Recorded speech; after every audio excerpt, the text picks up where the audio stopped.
నమస్కారం SDV news కి స్వాగతం. ముందుగా హెడ్లైన్స్ చూద్దాం. నగరంలో గంజాయి విక్రయిస్తున్న 17 మంది నిందితులను అరెస్టు చేశామన్న పోలీస్ కమిషనర్ రాజశేఖర్ బాబు. గంజాయి అక్రమ రవాణాపై ఉక్కుపాదం మోపుతామని స్పష్టీకరణ. గోదావరి వరద బాధితులకు పాపులర్ షూ మార్ట్ చేయూత. బాధితులకు పంపిణీ చేసే దుప్పట్లు, దుస్తులను సిపిఐ నేతలకు అందజేసిన చుక్కుపల్లి అరుణ్ కుమార్. ఆగస్టు 1వ తేదీన లబ్దిదారులకు పెన్షన్ల పంపిణీ. సత్యసాయి జిల్లాలో లబ్దిదారులకు స్వయంగా పెన్షన్ పంపిణీ చేయనున్న సీఎం చంద్రబాబు. పెన్షన్ల పంపిణీలో ప్రజాప్రతినిధులందరూ ఈ కార్యక్రమంలో పాల్గొనాలని పిలుపు. వైసీపీ గత పాలనలో రైతుల ప్రయోజనాలు పట్టించుకోలేదని విమర్శించిన మంత్రి కొల్లు రవీంద్ర. డెల్టా అవసరాలకు సరిపడా నీటి విడుదలకు తరవంతు ప్రయత్నం చేస్తానని హామీ.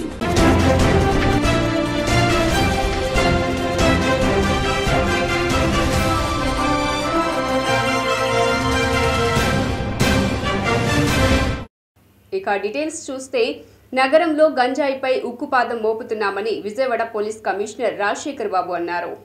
విజయవాడ నగర పోలీస్ కమిషనర్ రాజశేఖర్ బాబు మీడియాతో మాట్లాడుతూ రాష్ట్రాన్ని మాదక ద్రవ్య రహిత రాష్ట్రంగా తీర్చిదిద్దాలని ప్రభుత్వ ఆదేశాల మేరకు ఇప్పటికే 100 రోజుల యాక్షన్ ప్లాన్ ను సిద్దం చేశామని స్పష్టం చేశారు. విజయవాడ పోలీస్ కమిషనర్ పరిధిలో 4 గంజాయి కేసుల్లో 17 మందిని నిందితులను అరెస్ట్ చేశామని వెల్లడించారు. ఈ 17 మంది నిందితులు నేర చరిత్ర కలిగిన వ్యక్తులేనని, నిందితుల వద్ద నుండి 46 కేజీల గంజాయిని స్వాధీనం చేసుకున్నామని తెలిపారు. వీరిని రిమాండ్కి పంపుతామని, గంజాయిని అరికట్టేందుకు అన్ని చర్యలు తీసుకుంటున్నామని చెప్పారు. గతంలో పలు అక్రమ మాదక ద్రవ్యాల కేసులో అరెస్టైన వారిని జియో ట్యాగ్ ద్వారా ఎప్పటికప్పుడు పర్యవేక్షిస్తున్నామని, గంజాయికి అలవాటు పడి సులభంగా డబ్బులు సంపాదించడానికి అక్రమంగా గంజాయిని కొనుగోలు చేసే పలు ప్రాంతాల్లో వీరు విక్రయించి జల్సాలు చేస్తున్నారని తెలిపారు. సిటీ టాస్క్ ఫోర్స్ వాళ్ళ దగ్గర ఈ డ్రగ్ టెస్ట్ కిట్స్ ఉన్నాయని చెప్పారు. అదేవిధంగా మనం కూడా మన ప్రతి పోలీస్ స్టేషన్లో కూడా ఈ డ్రగ్ టెస్ట్ కిట్స్ పెట్టుకునేసేసి, సో ప్రతి నేరస్తుడు కూడా వచ్చిన మరుక్షణం వాడికి ఈ గంజాయి మీద ఏమన్నా లింక్ ఉందా అనే కోణంలో కూడా మేము ప్రతి కేసులో కూడా ముఖ్యంగా చూస్తుంటే ఈ ప్రాపర్టీ అఫెండర్స్, ఈ బ్లేడ్ బ్యాచ్, ఇటువంటి రౌడీ షీటర్స్, ఇదంతా కూడా గంజాయి ఏమైనా సేవిస్తుండే అనేది ఒకసారి చెక్ చేసుకొనేసేసి ముందుకు పోతాం. అదే ఇందాక నేను చెప్పాను కదా. సో ఇప్పుడు దొరికిన వాళ్ళంతా కూడా అంత కొంత రిఫ్రాప్ కైండ్ ఆఫ్ పర్సనాలిటీస్. ఇదంతా కూడా 10th క్లాస్ అది డిస్కంటిన్యూ చేసిన వాళ్ళు, అదేవిధంగా కొంత ఆటో నగర్లో క్లర్క్గా పనిచేసేవాడు, అదేవిధంగా అగ్రికల్చర్ ల్యాబ్ ఒకడు కార్పెంటరు, ఒకడు రైస్ షాప్లో పనిచేసేవాడు, ఒకడు కూలీ చేసేవాడు, ఇలాగా ఒకడు మల్టీమీడియా ల్యాబ్లో పనిచేస్తున్నాడు, ఒకడు వచ్చేసేసి రౌడీ షీటరు, ఇంకొకటి ప్రీస్ట్గా పనిచేస్తున్నాడు. చూడండి ఎట్లా ఇదంతా డిఫరెంట్ కైండ్ ఆఫ్ ఇది ఉందన్నమాట. అలాగా ఒకడు మెకానిక్, తర్వాత ఒకటి చికెన్ షాప్లో పనిచేస్తున్నాడు. సో ఇంకా ఎవరు ఏంటి అనేది నేను మీకు చెప్పలేదు, ఎందుకంటే కొంత మరి ఎక్కువ వారి గురించి చెప్పినా కూడా బాగుంటుంది ఉద్దేశం చెప్పలేదు. సో కొంత అనాలిసిస్ చేయాల్సిన అవసరం ఉంది. ఎటువంటి క్యారెక్టర్స్ మీరు చెప్పినట్టు మరి కాలేజీలో ఏం జరుగుతూ ఉంది, మన దగ్గర ఉన్న ఎడ్యుకేషన్ ఇన్స్టిట్యూషన్స్లో ఏం జరుగుతా అన్న దాని మీద కూడా ఫోకస్ పెట్టాల్సిన అవసరం ఉంది. సో ఈ యాంటీ నార్కోటిక్ సెల్స్ ఏదైతే ఉన్నాయో అమాంగ్ స్టూడెంట్స్ కూడా క్లబ్స్, కొన్ని యాంటీ నార్కోటిక్ క్లబ్స్ ఏర్పాటు చేస్తారు. గోదావరి వరద బాధితులకు పాపులర్ షూ మార్ట్ సహాయం చేయటం అభినందనీయమని సిపిఐ రాష్ట్ర సహాయ కార్యదర్శి ముప్పాళ్ల నాగేశ్వరరావు అన్నారు. ఏలూరు జిల్లా వేలేరుపాడు, కుకునూరు మండలాల్లోని 15 గ్రామాలు పూర్తిగా నీట మునిగాయి. సిపిఐ ఆధ్వర్యంలో బాధితులకు సహాయం చేసే కార్యక్రమాన్ని నిర్వహించారు. ఈ నేపథ్యంలో పాపులర్ షూ మార్ట్ అధినేత చుక్కుపల్లి అరుణ్ కుమార్, అవినాష్లు 500 దుప్పట్లు, 500 టవల్స్, 500 లుంగీలు, ఎలక్ట్రానిక్స్ వారు సమకూర్చిన 200 చీరలను సిపిఐ నేతలకు అందజేశారు. మంగళవారం విజయవాడ దాసరి భవన్లో నిర్వహించిన ఈ కార్యక్రమంలో ముప్పాళ్ల మాట్లాడారు. ఇటీవలే కురిసిన భారీ వర్షాలకు గోదావరి నదికి వరద ఉధృతంగా వచ్చిందని తెలిపారు. పలు గ్రామాల ప్రజలు సర్వం కోల్పోయారని తెలిపారు. వీరికి బుధవారం దాతలు ఇచ్చిన దుస్తులు అందజేస్తామని తెలియజేశారు. తెలుసు పాపులర్ షూ మార్ట్ పెద్దలు కీర్తిశేషులు చుక్కుపల్లి పిచ్చి గారు స్థాపించి వ్యాపార వృద్ధితో పాటు సమాజ సేవకు అంకితమై అభ్యుదయ భావజాలాన్ని కూడా ముందుకు తీసుకెళ్లే శక్తులకి అండగా తోడుగా ఉన్నటువంటి ఒక గొప్ప సంస్థ. ఈనాడు దానికి చీఫ్గా ఉన్నటువంటి అరుణ్ కుమార్ గారు, అవినాష్ గారు మేము అడిగిన వెంటనే ఈ ఐటమ్స్ అన్నీ కూడా వారికి పంపిణీ చేయడానికి అందించినందుకు వారికి ధన్యవాదాలు తెలియజేస్తూ, అలాగే రాష్ట్ర ప్రభుత్వం గోదావరి వరద పరివాహక ప్రాంతంలో ఇప్పటికే కుటుంబానికి ఒక 25 కేజీల బియ్యము, 1 కేజీ కందిపప్పు ఇలాంటివి కొన్ని పంపిణీ చేస్తున్నారు. ఇది ప్రకృతి సంబంధించినటువంటిది వచ్చినప్పుడు ఎంత చేసినా అది పూర్తి స్థాయి కాదు. అయినప్పటికీ మానవత్వం ఉన్నటువంటి సంస్థలు, సిపిఐ, మహిళా సమాఖ్య లాంటి ఈ వ్యవస్థలన్నీ కూడా బాధితులకి తోడుగా అండగా ధైర్యాన్ని ఇచ్చేటువంటి పరిస్థితిలో ఎప్పుడు ఉన్నాము.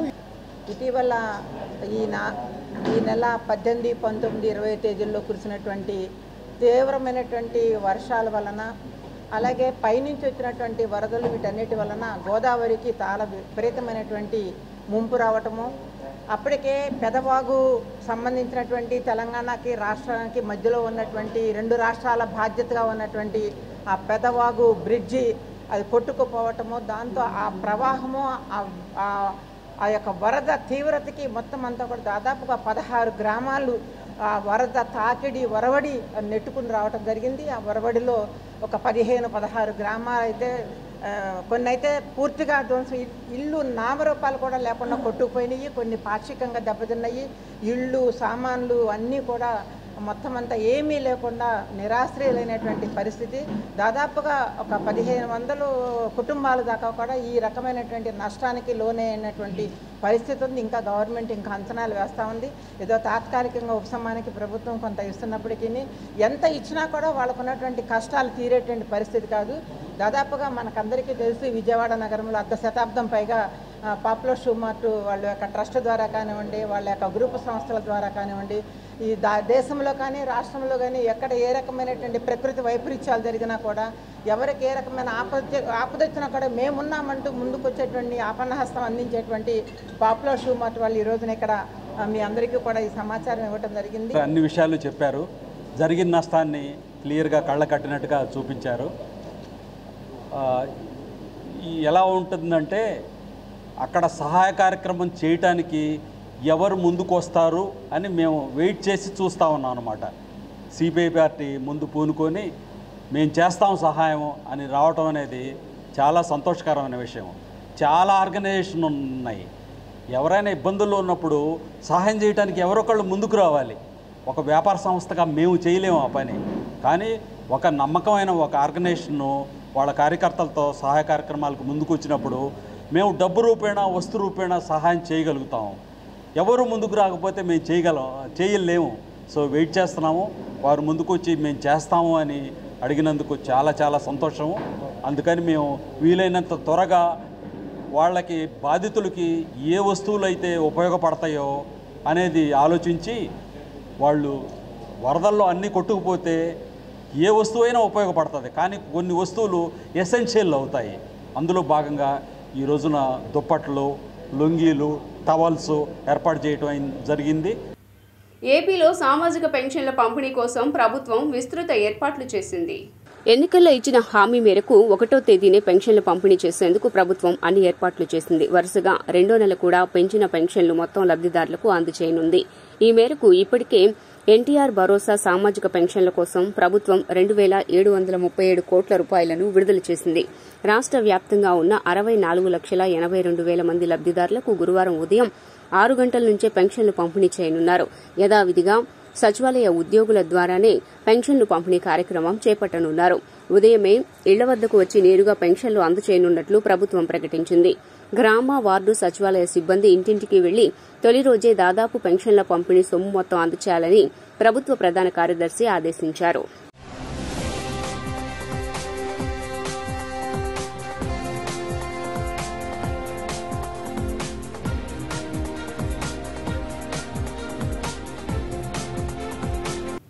రైతుల ప్రయోజనాలు పట్టించుకోకుండా సాగిన గత వైకాపా పాలనలో తలెత్తిన సాగు సమస్యలను తక్షణం పరిష్కరించాలని ప్రజాప్రతినిధులు కోరారు. కలెక్టర్ డీకే బాలాజీ అధ్యక్షతన కలెక్టరేట్లో జరిగిన జిల్లా సాగునీటి మండలి సమావేశంలో మంత్రి కొల్లు రవీంద్ర మాట్లాడారు. ఆయా నియోజకవర్గాల్లో సాగు పరిస్థితులను తెలుసుకుని మరీ పరిష్కారం చూపనున్నట్లు స్పష్టం చేశారు. సమావేశంలో ఆమోదించిన తీర్మానాలను త్వరలోనే జరగబోయే కేబినెట్ దృష్టికి తీసుకువెళ్తామని తెలిపారు. శివారు ప్రాంతాలతో సహా ప్రతి ఎకరాలను కాపాడే లక్ష్యంతో ప్రభుత్వం ఉందన్నారు. కాల్వలు, డ్రైన్లలో తూటికాడ, గురపుడెక్క తొలగింపునకు నిధులిచ్చారన్నారు. డెల్టా అవసరాలకు సరిపడా నీటి విడుదలకు తనవంతు ప్రయత్నం చేస్తానని హామీ ఇచ్చారు. గత ప్రభుత్వం చేసినటువంటి పాపాల వల్ల ఇవాళ వ్యవసాయం చేయటం కన్నా కూడా తాగడానికి కూడా నీళ్ళకి ఇబ్బంది పడే పరిస్థితి గత ప్రభుత్వ పాలకుల నిర్లక్ష్యం కారణంగా జరిగింది. 5 సంవత్సరాల్లో కనీసం ఒక పారెడు మట్టి కూడా కాలువల్లోంచి తీసినటువంటి పరిస్థితి లేదు. డీసిల్టేషన్ ఎక్కడ కూడా జరిగినటువంటి పరిస్థితి లేదు. వీడ్ రిమూవల్కి కేవలం కాగితాల మీద చూపించడం, బిల్లులు చేసుకోవడం తప్ప గ్రౌండ్ లెవెల్లో ఎక్కడో కూడా పని జరిగినట్లుగా కనపట్లేదు. మరి ఇవాళ వాళ్ళు చేసినటువంటి కార్యక్రమాల వల్ల కేవలం పట్టిసీమ పంపుల్ని పక్కన పడేయాలని రకరకాలుగా ముఖ్యమంత్రి గారు ఆలోచన చేయడం వల్ల టోటల్ కృష్ణా డెల్టాకి కావాల్సినటువంటి నీరు ఈస్ట్ కానీ వెస్ట్ కెనాల్స్కి రావాల్సినటువంటి నీటిని టోటల్గా పులిచింతల్లో దాదాపు 40 టీఎంసీల వరకు నిలబెట్టుకోగలిగినటువంటి పులిచింతల్లో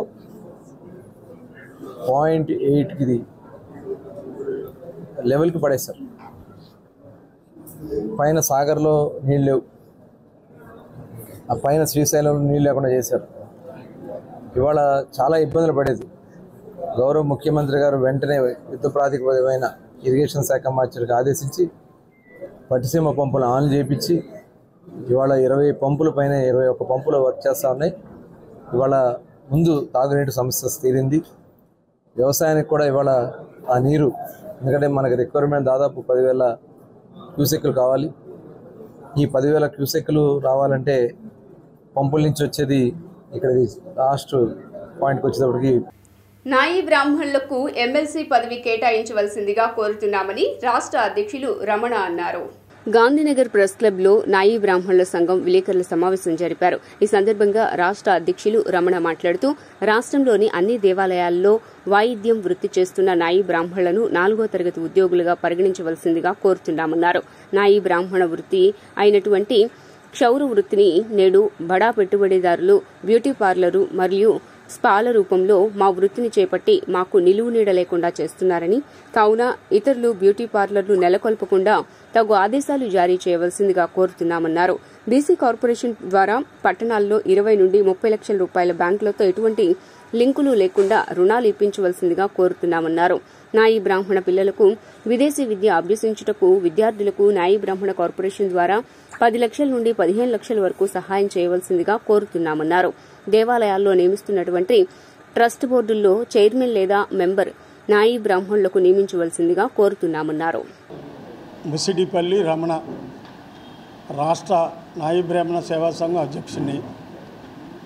ఈరోజు ఆంధ్రప్రదేశ్ రాష్ట్ర నాయి బ్రాహ్మణ సేవా సంఘం రిజిస్టర్డ్ నెంబర్ 582 రాష్ట్ర కార్యవర్గ సమావేశం ఈరోజు ఈ జర్నలిస్టు భవనంలో ఏర్పాటు చేయడమైంది.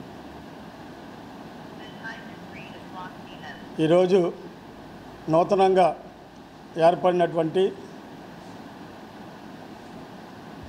కూటమి ప్రభుత్వంలో గౌరవ ముఖ్యమంత్రి గారు నారా చంద్రబాబు నాయుడు గారు, అట్లాగే పవన్ కళ్యాణ్ గారు బీజేపీ కలిసి ప్రభుత్వం ఏర్పాటు చేసిన సందర్భంగా ఆంధ్రప్రదేశ్ నాయ బ్రాహ్మణ సేవా సంఘం తరఫున వారికి అభినందనలు తెలియజేస్తున్నాం.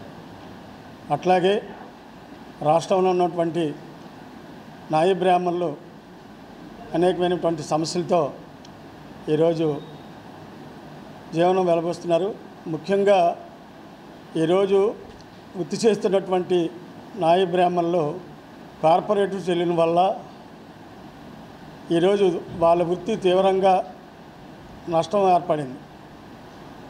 ఈ కార్పొరేటివ్ సెల్లులు రావడంతో బడా పారిశ్రామికవేత్తలందరూ పెద్ద పెద్ద ముఖ్యంగా రాష్ట్ర కార్యవర్గ సమావేశం ఏర్పాటు చేయడం ఏమంటే, నా పేరు రాంపుల్లయ్య, కర్నూలు జిల్లా నంద్యాల రాష్ట్ర గౌరవ అధ్యక్షులు. ఈ 5 సంవత్సరాలలో ఫెడరేషన్, కార్పొరేషన్లో కానీ పేదలకు, షాపులకు లోన్లు రావడం కానీ, కార్పొరేషన్లు పెట్టినారు కానీ చైర్మన్లు, డైరెక్టర్లు అయినారు. వాళ్ళ ద్వారా ఎవరికి ఒక లోన్ కానీ కార్పొరేషన్లో డబ్బులు కానీ లేకుండా పోయినాయి. ఇప్పుడున్న ప్రజెంట్ ప్రభుత్వం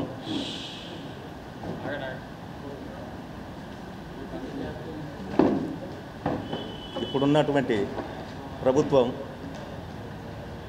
ప్రతి కార్పొరేషన్కు వృత్తిదారులకు 1500 నుంచి 2000 కోట్లు డబ్బులు విడుదల చేసి నరసింహారావు, అధికార ప్రతినిధిని, నాయ బ్రాహ్మణ సేవా సంఘం నూతన కార్యవర్గ సమావేశానికి ఇవాళ మీ మీడియా ముందు వచ్చి తెలియజేస్తున్నామనగా, గత ప్రభుత్వం ఏ విధంగా అయితే హామీలు ఇచ్చిందో ఈ ప్రభుత్వం కూడా అదే విధంగా నడిపి ప్రతి ఒక్క నాయ బ్రాహ్మణుడికి అంతకుముందు ఇచ్చిన 10,000 రూపాయలు ఇచ్చేటట్టుగాను, తర్వాత 150 యూనిట్లు ఉచిత కరెంటు ఇచ్చే విధంగాను ఇవ్వాలని మనసారా కోరుకుంటున్నాము.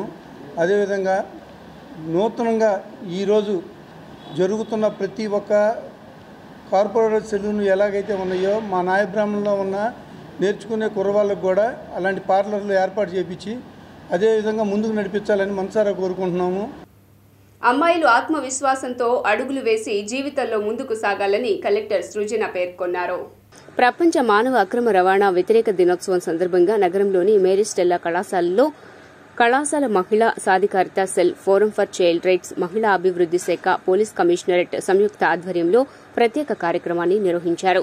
ముఖ్య అతిథిగా హాజరైన కలెక్టర్ మాట్లాడుతూ మానవ అక్రమ రవాణాకు వ్యతిరేకంగా చేసే పోరాటంలో ప్రతి ఒక్కరూ భాగస్వాములు కావాలని పిలుపునిచ్చారు. ఉన్న వనరులను సద్వినియోగం చేసుకుని జీవితంలో ఉన్నతంగా ఎదిగి తమ కాళ్లపై తాము నిలబడుతూ ఆర్థిక సాధికారత సాధించి 10 మందికి ఆదర్శంగా నిలవాలని సూచించారు. అమ్మాయిలు తమ జీవితాలను ఉన్నతంగా తీర్చిదిద్దుకోవటానికి అనుసరించవలసిన మార్గాలపైన జిల్లా మహిళా అభివృద్ది శిశు సంక్షేమ అధికారి G Umadevi, forum for child rights director BS Koteswararao, కళాశాల Stella college correspondent sister Leena Quadras తదితరులు మార్గనిర్దేశనం చేశారు. సమాజాన్ని పట్టిపీడిస్తున్న ఒక మ్యాలిస్ గురించి మనం ఈరోజు ఇక్కడ మాట్లాడుకుంటున్నాం. ఇక్కడ ఉన్న ప్రతి ఒక్కళ్ళు, ఎస్పెషలీ వందల మంది ఆడపిల్లలు, వారిని వారు కాపాడుకుంటూ వారి చుట్టూ ఉండే వల్నరబుల్ సెక్షన్స్ అనే చిన్నపిల్లల్ని, వారి తోటి ఆడపిల్లల్ని కూడా కాపాడటానికి, వాళ్ళని ఎంపవర్ చేయటానికి ఇటువంటి కార్యక్రమాలు ఉపయోగపడతాయని నేను గట్టిగా నమ్ముతున్నాను. సమాజంలో ఉండే ఎంతో మంచితో పాటు కొన్ని కుసంప్రదాయాలు, కొన్ని ఇటువంటి సోషల్ మ్యాలిసెస్ ఉన్నాయి.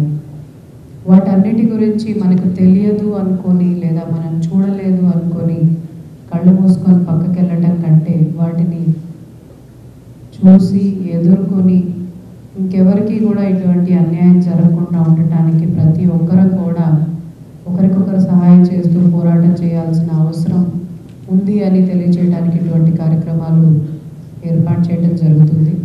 స్పెషల్లీ ఆడపిల్లలు. టీడీపీ ఎంపీ కేశినేని చిన్ని రాష్ట్రానికి సంబంధించిన మరో కీలక ప్రశ్న అడిగి కేంద్రం నుంచి సమాధానం అందుకున్నారు. దేశవ్యాప్తంగా క్రీడాకారులకు సంక్షేమ పథకం అమలవుతోందని, అయితే ఏపీ నుంచి ఎలాంటి ప్రతిపాదనలు రాలేదని కేంద్ర ప్రభుత్వం విజయవాడ ఎంపీ కేశినేని చిన్ని అడిగిన ఓ ప్రశ్నకు బదులిచ్చింది. క్రీడాకారులకు జాతీయ సంక్షేమ నిధి అమలుకు గత 5 ఏళ్లలో ఏపీ ప్రభుత్వం నుంచి ఎలాంటి ప్రతిపాదనలు అందలేదని కేంద్ర మంత్రి మన్సుఖ్ మాండవీయ వెల్లడించారు. ఈ మేరకు లోక్సభలో లిఖితపూర్వక సమాధానమిచ్చారు. ఏపీ ప్రభుత్వం నుంచి ప్రతిపాదనలు రాకపోవడంతో అక్కడి క్రీడాకారులకు ఎలాంటి కేటాయింపులు జరపలేదని కేంద్ర మంత్రి స్పష్టం చేశారు.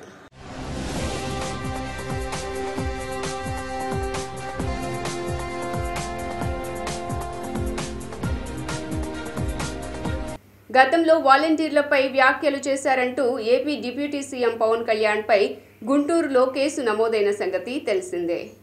దీనిపై పవన్ కళ్యాణ్ ఏపీ హైకోర్టులో క్వాష్ పిటిషన్ దాఖలు చేశారు. తనపై నమోదైన కేసును కొట్టివేయాలని కోరారు. ఈ పిటిషన్పై విచారణ కొనసాగించిన హైకోర్టు పవన్ కు ఊరట కలిగించింది. కేసు దర్యాప్తుపై స్టే విధించింది. అనంతరం తదుపరి విచారణను 4 వారాలకు వాయిదా వేసింది. కాగా ఇలాంటివే మరికొన్ని కేసులపై ప్రభుత్వం రివిజన్ చేస్తోందని వాదనల సందర్భంగా అడ్వకేట్ జనరల్ హైకోర్టు ధర్మాసనానికి తెలిపారు.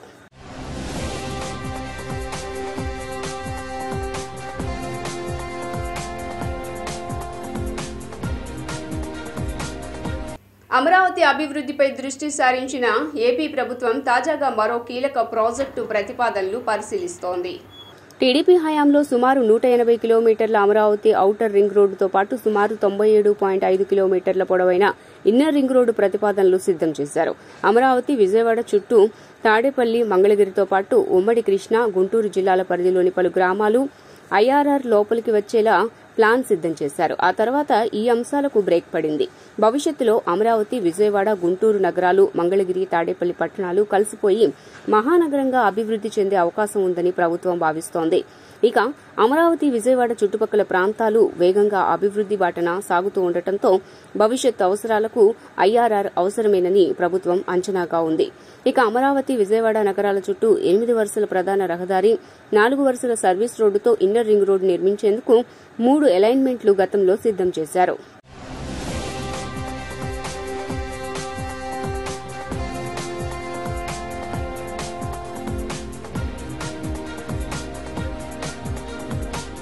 శ్రీశైలం జలాశయానికి వరద ప్రవాహం భారీగా కొనసాగుతోంది.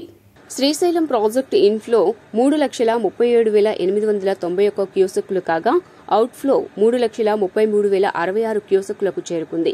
శ్రీశైలం ప్రాజెక్టు పూర్తిస్థాయి నీటి మట్టం 885 అడుగులు కాగా ప్రస్తుత నీటి మట్టం 884 అడుగులకు చేరింది. పూర్తిస్థాయి నీటి నిల్వ 215.8070 టీఎంసీలు కాగా ప్రస్తుతం 210.5133 టీఎంసీలకు చేరుకుంది. కుడి, ఎడమ జల విద్యుత్ కేంద్రాల్లో కొనసాగుతున్న విద్యుత్ ఉత్పత్తి కొనసాగుతోంది. ఈ క్రమంలోనే శ్రీశైలం జలాశయానికి త్రివర్ణ పతాకం రంగులతో విద్యుత్ అలంకరణ చేశారు. ఒకవైపు విద్యుత్ అలంకరణ, మరోవైపు నీటి విడుదల. ఈ అందాలను తిలకించేందుకు పెద్ద ఎత్తున పర్యాటకులు తరలివస్తున్నారు.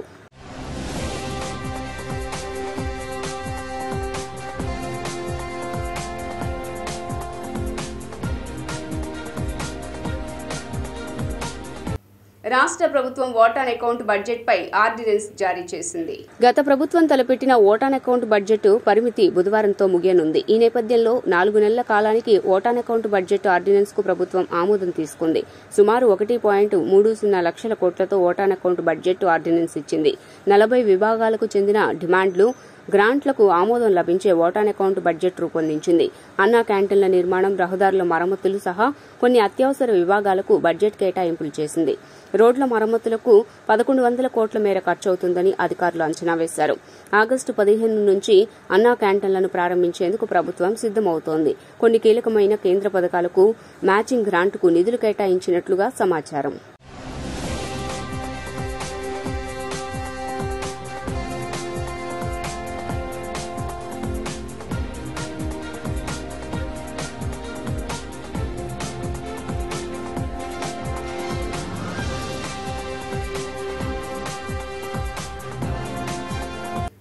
రాష్ట్రంలో పేకాట క్లబ్లు తెరిపించేందుకు కృషి చేస్తామని అనంతపురం టీడీపీ ఎమ్మెల్యే దగ్గుబాటి వెంకటేశ్వర ప్రసాద్ అన్నారు.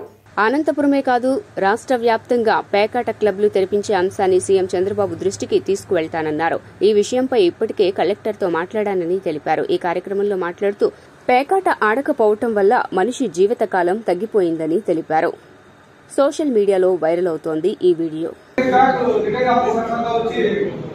ఇట్లా మనకి పేకాట ఆనివ్వట్లేదు. దాదాపు 4-5 years అయితే తీసేసి కలెక్టర్ గారితో మాట్లాడి ఈ క్లబ్ను ఓపెన్ చేసుకోవడం జరిగింది. దాంట్లో భాగంగా కలెక్టర్ గారితో మాట్లాడడం జరిగింది. అది నాట్ ఓన్లీ అనంతపూర్, చాలా స్టేట్ లో మొత్తం క్లబ్లని చేశారు.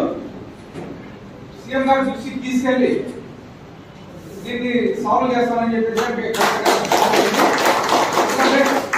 కరోనా టైంలో ప్యాకెట్ లేక దాదాపు రిటైర్డ్ ఎంప్లాయీస్ లైఫ్ స్పాన్ తగ్గిందని చెప్పేసి చాలా మంది తెలియజేయడం జరిగింది. దాదాపు 22 మంది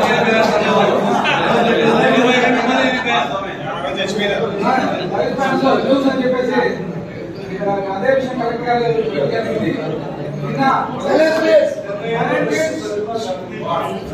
అలాగే పాత ఎస్పీ గారి దగ్గరికి నేను సుధాకర్ బాబు గారు వెళ్ళి క్లబ్ విషయం గారికి తెలియజేయడం జరిగింది. ఆన్లైన్ సేవ ఉప ముఖ్యమంత్రి పవన్ కళ్యాణ్ ని సుగాలి ప్రీతి తల్లి పార్వతి కలిసి వినతి పత్రాన్ని అందజేశారు.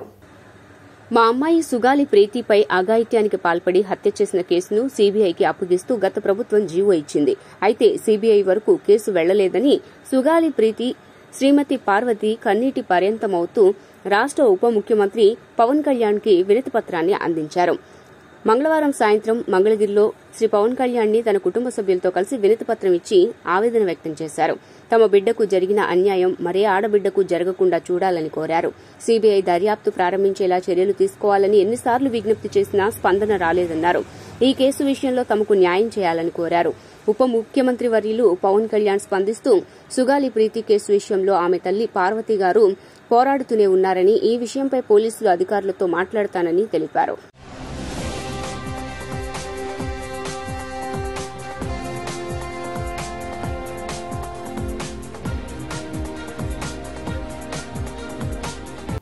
వైకాపా అధినేత జగన్మోహన్ రెడ్డి రాకతో విజయవాడ విమానాశ్రయంలో తోపులాట చోటు చేసుకుంది.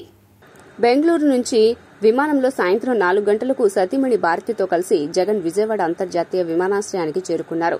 స్వాగతం పలికేందుకు ఎమ్మెల్సీలు తలసిల రఘురాం, లేళ్ల అప్పిరెడ్డి, మొండితో కారుణ్ కుమార్, విజయవాడ మేయర్ రాయన భాగ్యలక్ష్మి, మాజీ ఎమ్మెల్యే కైల అనిల్ కుమార్, కాపు కార్పొరేషన్ మాజీ చైర్మన్ అడపా శేషుతో కలిసి పలువురు కార్యకర్తలు విమానాశ్రయానికి వచ్చారు.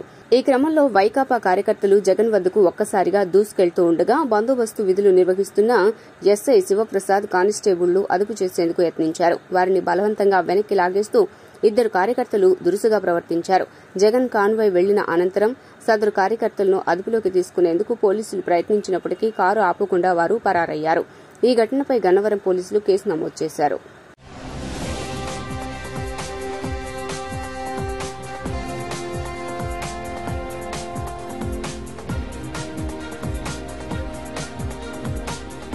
వార్తలు ముగించే ముందు హెడ్లైన్స్ మరోసారి.